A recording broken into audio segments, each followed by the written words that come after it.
Hi everyone, I'm Hannah. I'm on the Conservation and Research team here at the Trust, and I'm here with Simon from our bird team, and we're just having a catch up about our Steller sea eagles in the aviary behind us here. So Simon, can you tell us a little bit about these two? So we've got our male and female sat there. She is actually a relatively new bird to the Trust. She came in December. If you've been to the Trust before, you'll have seen that there was a pair of Stellers in here, but they were both boys. We got them supposedly male and female, but we found out that one was a boy. So we've now got her. We've introduced them together. Nice. Very recently. How are they getting on? They are getting on okay. They're not sitting near each other at the moment, but there's been no negative signs, so no arguments or anything. That's so good. hopefully over time they'll sort of form a pair bond, hopefully. So they're just starting to get used to each other at the moment. Yeah. So these guys will be a breeding pair, we hope. So why is it important for us to have breeding pairs here at the Trust? So both these birds are in the stud book, so any of their youngsters as well that are produced will go into that towards sort of a captive breeding population. Yeah.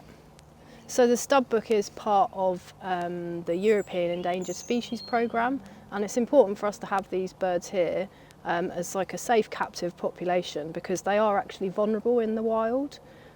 So Simon, tell us a little bit about some of the work that you do with these birds. I know you do some quite special enrichment with them. So one of the ways that we found that helps to prolong their feeding is that we've frozen fish in ice blocks and given it to them, and it does make them stay on the ground longer and eat their food. And also we did some research a few years ago about it. Yeah, we did. So like you said, we put the fish into the ice blocks, and exactly like you've explained, it basically means that they're just then feeding on that fish for much longer, and it gives them a much more enriching experience of feeding rather than just gulping the fish down straight away.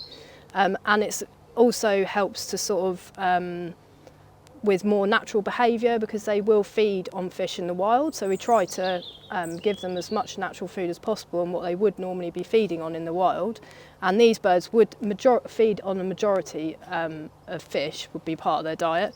They do also feed on deer carcasses in some cases, so some populations of Steller sea eagles are migratory where they'll spend the breeding season in eastern Russia, and some of them will move to Japan in the winter, and those birds that do move to Japan then spend time sort of in the forests and mountains, and they'll take advantage of deer carcasses that have been shot by hunters. Now this is a really important food source for some of them, but it does come with an associated threat, unfortunately, and that is lead poisoning, because those deer are often shot with lead. So one of the biggest threats to Steller sea eagles, sadly, in the wild is lead poisoning. So that's obviously why it's important for us to conserve them. They are vulnerable and populations are decreasing. So Simon, what can we hope for from this pair?